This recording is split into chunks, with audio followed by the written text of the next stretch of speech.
ಸ್ವಾಮಿ ವಿವೇಕಾನಂದರು 3 ದಿನಗಳ ಕಾಲ ಭಾರತ ಮಾತೆಯ ಕುರಿತು ಧ್ಯಾನ ಮಾಡಿದ ಕನ್ಯಾಕುಮಾರಿಯ ಬಂಡೆಯ ಮೇಲೆ ಸ್ಮಾರಕವನ್ನು ನಿರ್ಮಾಣ ಮಾಡುವುದಕ್ಕೆ RSS ಪ್ರಚಾರಕ ಪೂಜ್ಯ ಏಕನಾಥ ರಾನಡೆ ಅವರು 323 ಸಂಸದರಿಂದ ಸಹಿ ಸಂಗ್ರಹಿಸಿದ್ರು ಅನ್ನುವ ವಿಷಯ ನಿಮಗೆ ಗೊತ್ತಾ?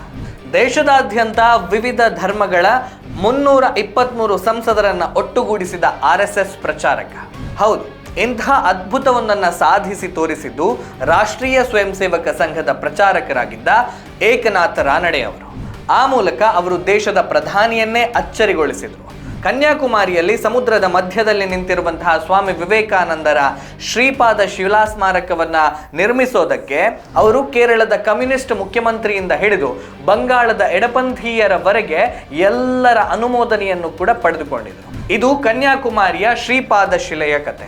ಇಲ್ಲಿ ಸ್ವಾಮಿ ವಿವೇಕಾನಂದರು 3 ದಿನಗಳ ಕಾಲ ಧ್ಯಾನವನ್ನ ಮಾಡಿ ಭಾರತದ ಪುನರುತ್ಥಾನದ ಕನಸನ್ನ ಕಂಡಿದ್ರು. 1960ರ ದಶಕದಲ್ಲಿ ಅಲ್ಲೊಂದು ಶಾಶ್ವತ ಸ್ಮಾರಕವನ್ನು ನಿರ್ಮಿಸಬೇಕು ಅನ್ನುವಂತಹ ಚರ್ಚೆ ಮುನ್ನೆಲೆಗೆ ಬಂದಾಗ ಧಾರ್ಮಿಕ ದ್ವೇಷ, ಪರಿಸರದ ನಿಯಮಗಳು ಮತ್ತು ರಾಜಕೀಯ ವಿರೋಧಗಳ ಪಟ್ಟಿ ಬೆಳೆಯತೊಡಗಿತ್ತು. ಅಂದಿನ ತಮಿಳುನಾಡು ಮುಖ್ಯಮಂತ್ರಿ ಆ ಶಿಲೆಯ ಮೇಲೆ ಒಂದೇ ಒಂದು ಇಟ್ಟಿಗೆಯನ್ನು ಕೂಡ ಇಡೋದಕ್ಕೆ ಬಿಡುವುದಿಲ್ಲ ಅಂತ ಸ್ಪಷ್ಟವಾಗಿ ಘೋಷಿಸಿದರು. ಆಗ ಕಣಕ್ಕಿಳಿದವರೇ ರಾಷ್ಟ್ರೀಯ ಸ್ವಯಂ ಸೇವಕ ಸಂಘದ ಪ್ರಚಾರಕರಾಗಿದ್ದ ಏಕನಾಥ ರಾನಡೆ ಅವರು. ಸರ್ದಾರ್ ಪಟೇಲ್ ಅವರಿಂದ ನಿಜವಾದ ವಜ್ರ ಅಂತ ಕರೆಸಿಕೊಂಡವರು. ಎಲ್ಲರನ್ನೂ ಒಟ್ಟುಗೂಡಿಸುವುದೇ ಏಕನಾಥ್ ಅವರ ನಿಯತ್ತಾಗಿತ್ತೇ ಹೊರತು ಯಾರನ್ನೂ ಸೋಲಿಸುವುದು ಅವರ ಗುರಿಯಾಗಿರಲಿಲ್ಲ.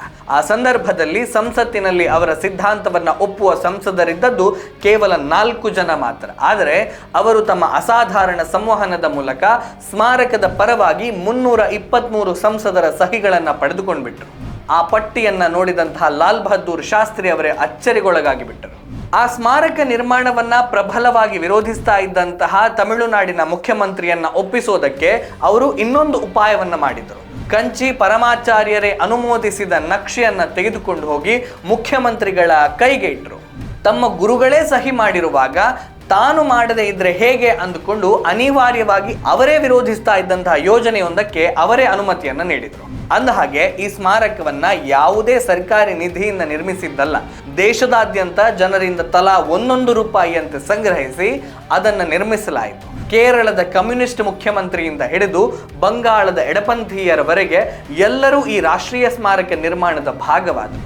ಕನ್ಯಾಕುಮಾರಿಯಲ್ಲಿರುವಂತಹ ಈ ಸ್ಮಾರಕ ಕೇವಲ ಒಂದು ಕಲ್ಲಿನ ಕಟ್ಟಡ ಅಲ್ಲ, ಇದು ಭಿನ್ನಾಭಿಪ್ರಾಯದ ನಡುವೆ ಒಮ್ಮತವನ್ನು ಸಾರುವಂತಹ ಒಂದು ಜೀವಂತ ಉದಾಹರಣೆಯಾಗಿದೆ.